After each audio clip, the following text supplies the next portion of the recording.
Shadrach Meshach ஆபேத்நேகோவை கர்த்தருடைய கிருபை காத்தது.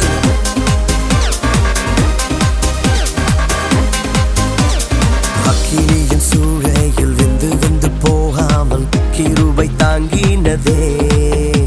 என் முடி கூட கருகாமல் புகை கூட அணுகாமல் கிருபை தாங்கினதே. அக்கினியின் சூளையில் வெந்து வெந்து போகாமல் கிருபை தாங்கினதே.